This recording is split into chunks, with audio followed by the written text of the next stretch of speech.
Hello students, कैसे हैं आप सब। तो आज हम पढ़ेंगे वैद्युत विभव तथा वैद्युत विभवांतर। ठीक है, वैद्युत विभव क्या होता है और वैद्युत विभवांतर क्या होता है, इसके बारे में पढ़ेंगे। पिछले लेक्चर्स पे हमने वैद्युत धारा और वैद्युत आवेश के बारे में पढ़ लिया था। तो अगर आपने वो लेक्चर नहीं देखा तो जाकर के ज़रूर देखें। मेरा नाम है अमित कुमार तिवारी। तो चलिए पढ़ाई शुरू करते हैं। पहले हम देखते हैं कि वैद्युत विभव क्या है। वैद्युत विभव देखिए, तो वैद्युत विभव बेसिकली क्या है कि जैसे वैद्युत विभव की परिभाषा क्या कहते हैं कि आप मान लीजिए कि अनंत से कोई आवेश यहाँ पर लाते हैं, अनंत से बहुत दूर से कोई आवेश को इस बिंदु पर लाया जाए, तो उस आवेश को यहाँ तक लाने में जो कार्य होगा, ठीक है ना, उससे हम विभव की गणना कर सकते हैं। मतलब अगर आप एकांक आवेश को मान लें कि एकांक आवेश ला रहे हैं, ठीक है, एकांक आवेश को आप अनंत से इस बिंदु तक ला रहे हैं, तो जो कार्य होगा वो यहाँ पर क्या होगा, वैद्युत विभव।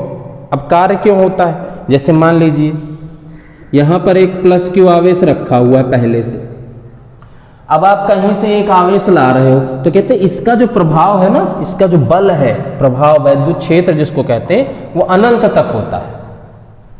इसका जो वैद्युत क्षेत्र है, वैद्युत क्षेत्र का मतलब क्या, जैसे आप यहाँ पर लाए प्लस क्यू एक और आवेश, तो इसको प्रतिकर्षित कर रहा है, तो क्या है यहाँ पर इसका वैद्युत क्षेत्र है, ये इसके ऊपर बल लगा रहा है, जहां तक ये बल लगा रहा है वहां तक क्या है, इसका वैद्युत क्षेत्र है। यहाँ पर रखा आपने तो यहाँ पर भी बल लगा रहा है, ये भी वैद्युत क्षेत्र है। इसी तरह से कहते हैं इसका जो वैद्युत क्षेत्र है वो अनंत तक होता है, यानी कहां तक होता है, अनंत तक होता है। हालांकि वो बल कम होता चला जाता है, इसका प्रभाव जैसे से दूर बढ़ते हैं वो कम होता चला जाता है, लेकिन प्रभाव तो रहता ही है। ठीक है, तो अगर मान लीजिए आप एकांक आवेश को यहां तक ला रहे हैं, अनंत से इस बिंदु तक ला रहे हैं, तो जितना कार्य होगा वही क्या कहलाएगा, वही कहलाएगा इस बिंदु पर विभव। ठीक है, जैसे इस केस में विभव किसकी वजह से होगा, इस आवेश की वजह से यहाँ पर विभव होगा, क्योंकि किसी आवेश को लाओगे तो इसकी वजह से प्रतिकर्षित होगा ना वो, तो इस आवेश की वजह से विभव होगा यहाँ पर। ठीक है, इसी तरह से मान लो कि यहाँ कोई वैद्युत क्षेत्र है पहले से ही, ठीक है, कुछ आवेश वगैरह रखे हो कहीं पर भी, उनकी वजह से कोई दूसरा आवेश जब आप लाओगे तो प्रतिकर्षित होगा। तो आप अनंत से कोई भी आवेश को, एकांक आवेश को यहां तक लाए, एकांक आवेश को यहां तक आप लाए, तो यहां पर विभव कितना होगा, इस बिंदु पर जो आपने कार्य किया है उसको लाने में। ठीक है, मान लो कि ये आवेश रखा हुआ था, ये यहां वैद्युत क्षेत्र था पहले से, अब आप अनंत से एक क्यू आवेश, क्यू नॉट मान लो, प्लस क्यू नॉट आवेश आप ला रहे हो, परीक्षण आवेश है, बहुत छोटा आवेश, ठीक है, बहुत छोटा आवेश है कि मतलब इसको ये डिस्टर्ब ना करे, बहुत छोटा सा आवेश हम ला रहे हैं अनंत से इस बिंदु पर। तो इस बिंदु पर जो कार्य हुआ लाने में इसको, इस बिंदु पर विभव क्या होगा, इस बिंदु पर विभव हो जाएगा कार्य जो किया आपने अपॉन जो आप आवेश लाए हो, जो आप आवेश लाए हो, कार्य बटे आवेश, ये होगा विभव। ठीक है, अगर हम Q नॉट का मान 1 कर दें, 1 कूलाम कर दिया मान लो, अगर एकांक आवेश हो गया तो V बराबर क्या हो गया, W के। ठीक है, इसका मतलब क्या हुआ कि अगर Q की वैल्यू 1 है, देखो इसके यूनिट क्या हुई, इसकी यूनिट हुई कार्य का जूल प्रति कूलाम। ठीक है, अभी इसकी और भी यूनिट लिखेंगे, वोल्ट होती है, जूल प्रति कूलाम। अब ये क्या आ गया, V बराबर क्या आ गया, W जूल प्रति कूलाम, यानी एकांक आवेश को लाने में, क्योंकि आपने Q नॉट की वैल्यू 1 रख दिया ना, तो एकांक आवेश को अनंत से किसी बिंदु तक लाने में जो कार्य होता है उसको हम कहते हैं वैद्युत विभव। तो क्या परिभाषा हुई, एकांक आवेश को अनंत से किसी बिंदु तक लाने में जितना कार्य होता है वो उस बिंदु पर वैद्युत विभव कहलाता है। ठीक है, समझ में आ गई बात। तो परिभाषा आप लिखे, एकांक आवेश को अनंत से अनंत से किसी बिंदु तक लाने में किया गया कार्य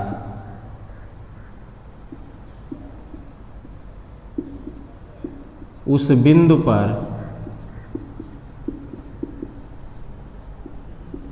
वैद्युत विभव कहलाता है। वैद्युत विभव के बराबर होता है, ऐसा भी लिख सकते हो।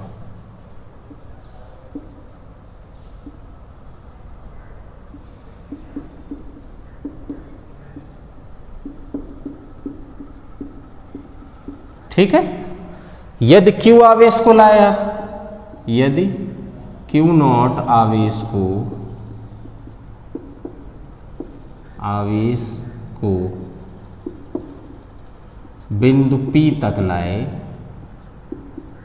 अनंत से, कहां से लाए? अनंत से। यदि प्लस Q0 आवेश को अनंत से किसी बिंदु P तक लाए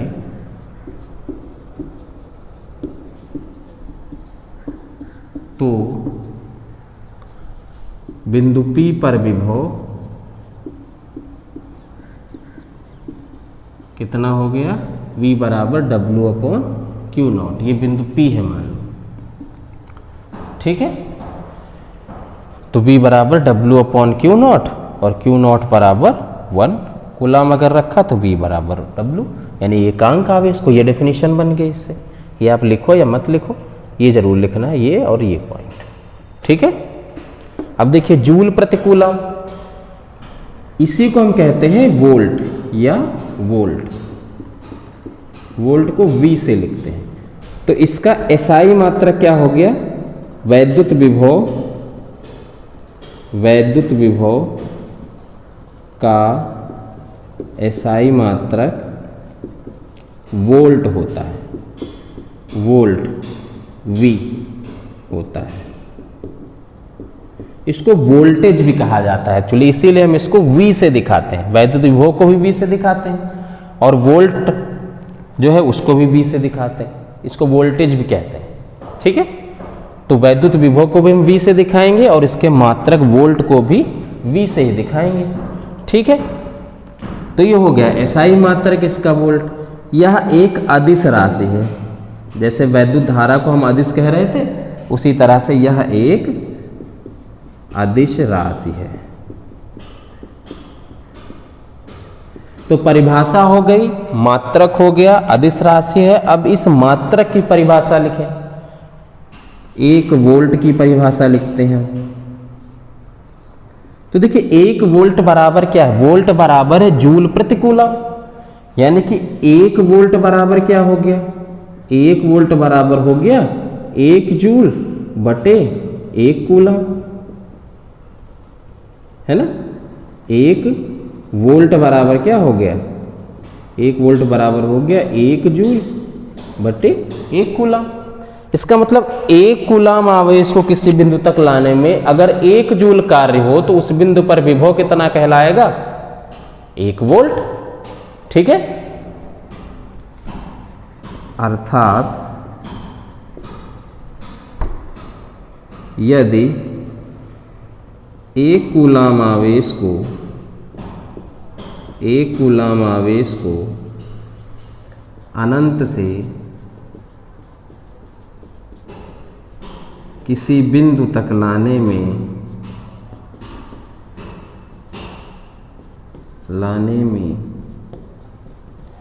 1 जूल कार्य हो तो उस बिंदु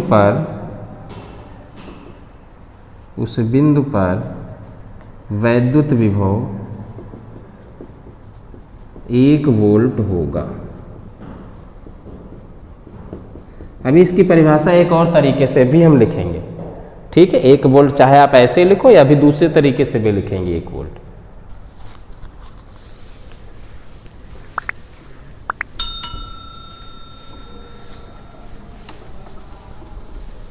अब हम पढ़ेंगे वैद्युत विभवांतर।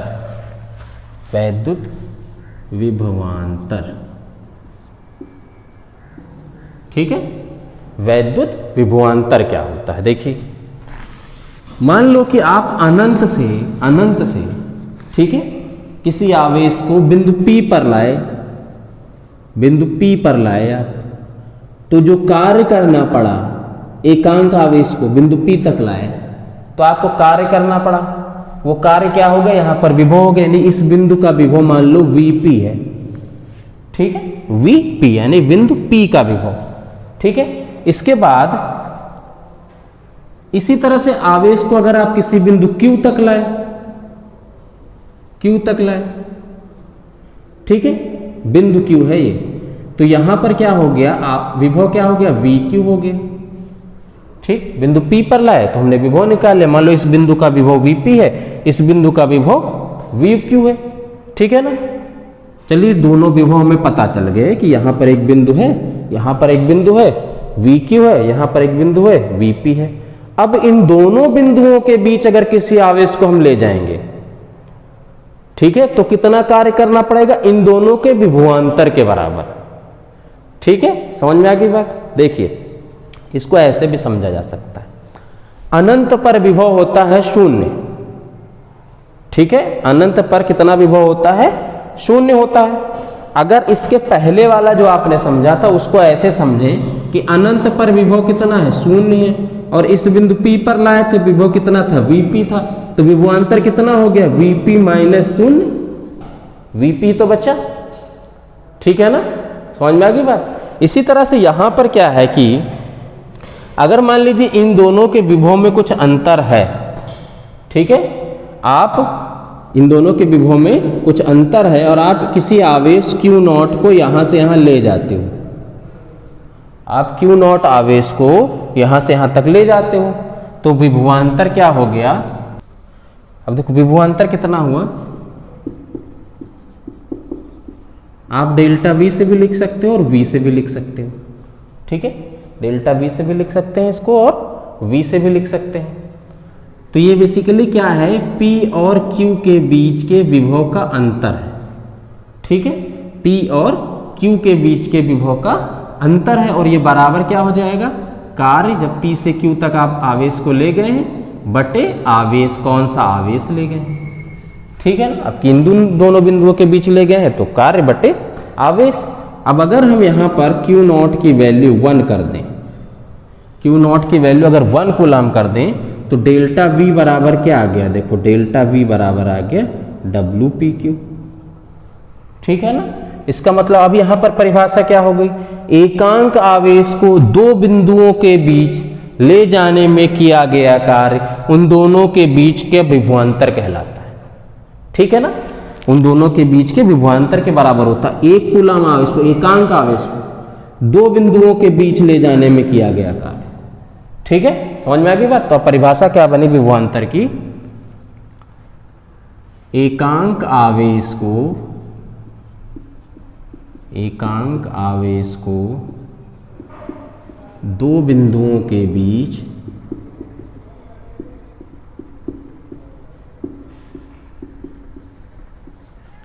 ले जाने में, या ऐसा कर दो, एकांक आवेश को एक बिंदु से दूसरे बिंदु तक, एक बिंदु से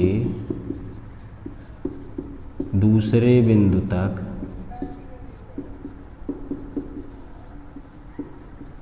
ले जाने में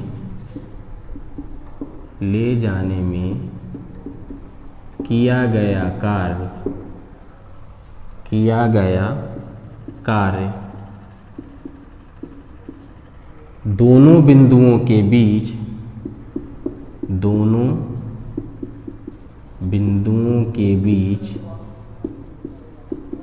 विभवांतर कहलाता है, या विभवांतर के बराबर होता है, ऐसा भी लिख सकते हो। विभवांतर के बराबर होता है, विभवांतर कहलाता भी कह सकते हो, ठीक है ना। तो वैद्युत विभवांतर बेसिकली क्या हो गया? इन दोनों के बीच एकांक आवेश को ले जाने में किया गया कार्य। ये लिखेंगे, फिर ये लिखेंगे। अब देखिए कार्य, यहां पर भी देखो जूल प्रति कूलम ही आया कि नहीं? अगर यहाँ पर आप देखिए तो जूल प्रति कूलम, और इसी को हम क्या कहते हैं, वोल्ट। ठीक है ना, वोल्ट हो गया। अब यहां पर भी आप 1 वोल्ट की डेफिनेशन चाहो तो ऐसे भी लिख सकते हो, क्या कि 1 वोल्ट क्या हुआ, चाहे वो लिखो या ये लिखो आप, 1 वोल्ट बराबर 1 जूल बटे 1 कूलम। पिछली बार विभव के टर्म में लिखा था, आपकी विभवांतर के टर्म में लिख देंगे, इसका वोल्ट, इसका जूल, इसका कूलम। यदि दो बिंदुओं के बीच एकांक आवेश को या 1 कूलम आवेश को ले जाने में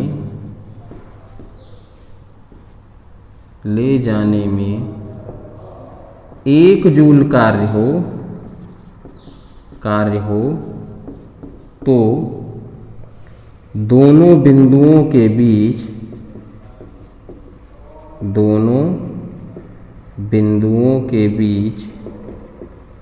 विभवांतर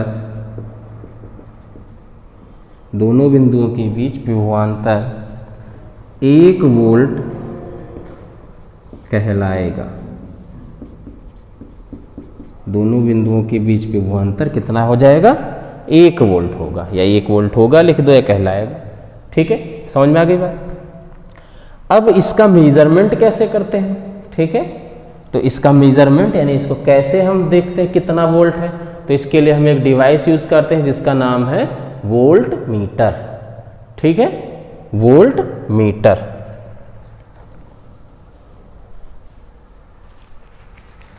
तो विभव और विभवांतर दोनों का मात्रक एक ही जैसा है। अब इसके लिए हम जो डिवाइस यूज करते हैं उसको क्या कहते हैं, वोल्ट मीटर।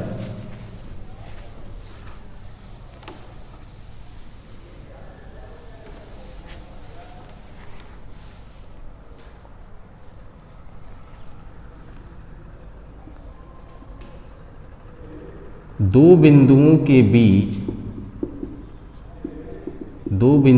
के बीच वैद्युत विभवांतर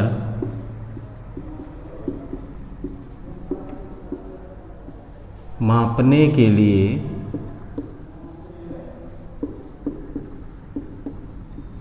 वोल्ट मीटर का प्रयोग किया जाता है। वोल्ट मीटर का प्रयोग किया जाता है।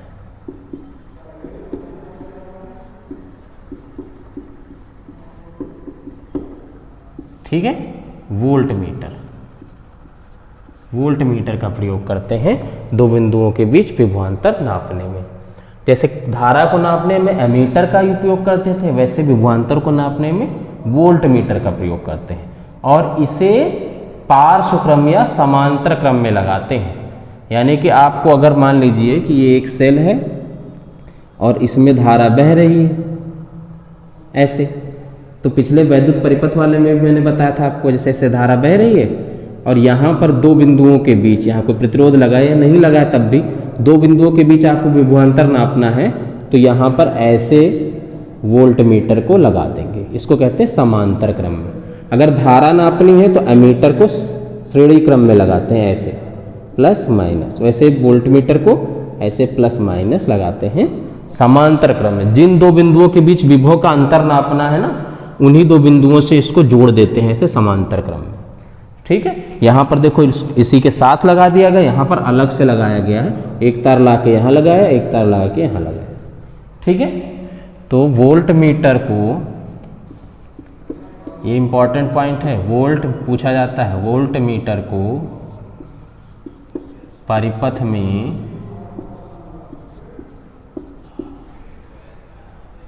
सदैव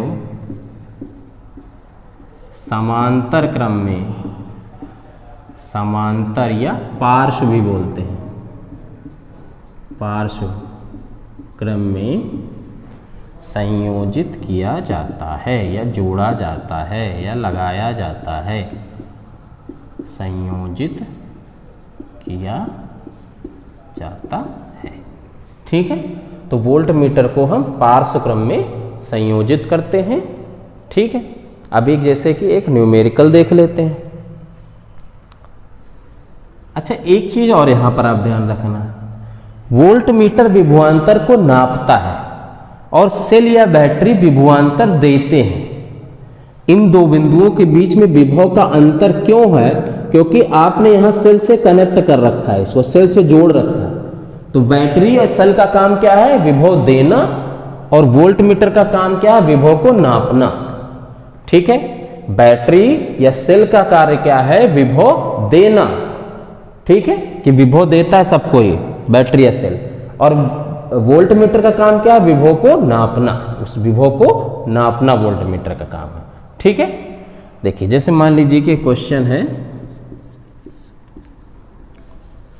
क्वेश्चन इस तरह से है कि यदि दो बिंदुओं के बीच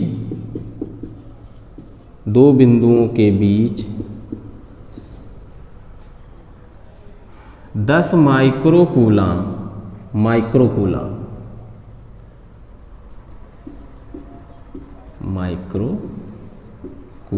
ऐसे लिखते हैं, ऐसे। ठीक है, 10 माइक्रोकूलाम आवेश को ले जाने में 20 जूल कार्य हो तो उन बिंदुओं के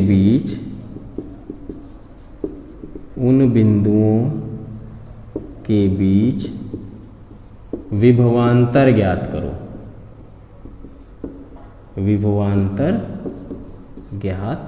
करो।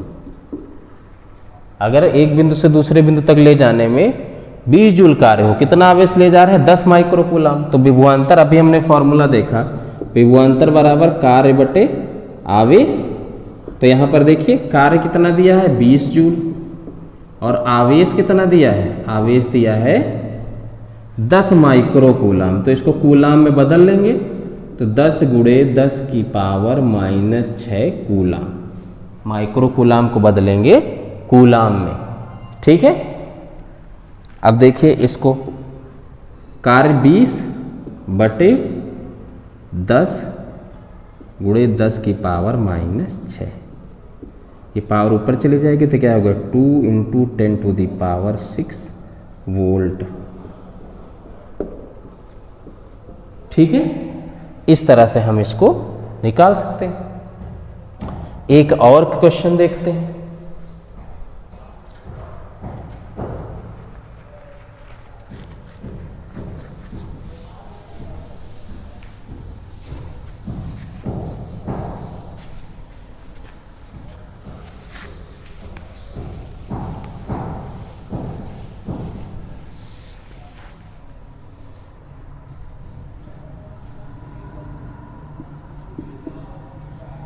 यदि दो बिंदुओं के बीच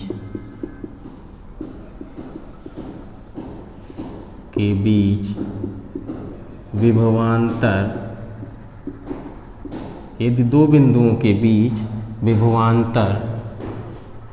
10 वोल्ट हो तथा आवेश Q को एक बिंदु से दूसरे बिंदु तक ले जाने में या प्रवाहित होने में ले जाने में 5 जूल कार्य हो तो दो क्वेश्चन है इसमें। पहला है आवेश Q का मान बताइए, और दूसरा है आवेश Q में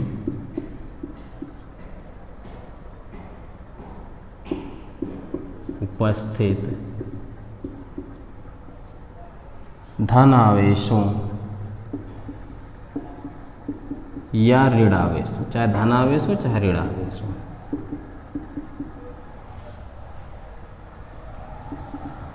की संख्या बताइए। तो देखिए पहले तो हम Q का मान निकाल लेते हैं। तो हमें क्या दिया गया है, विभवांतर दिया गया है 10 वोल्ट का, कार्य दिया गया है, कार्य दिया गया 5 जूल। ठीक है, अब हमें Q निकालना है पहले तो पहले Q निकाल लेते हैं। तो हम ये जानते हैं डेल्टा V बराबर W/Q, जो आवेश ले गए हैं हम। अगर Q आवेश ले गए हैं तो कैपिटल Q आवेश ले गए हैं तो कैपिटल Q लिखेंगे। तो Q बराबर क्या हो गया, W/डेल्टा V।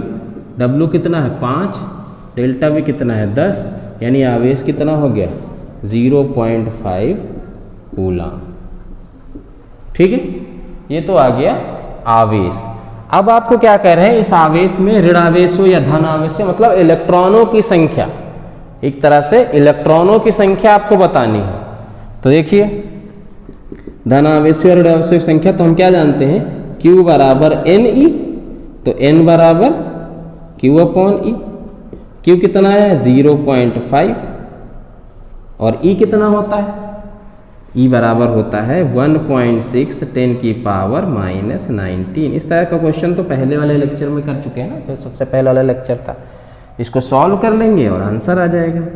तो कितना आ जाएगा 0.31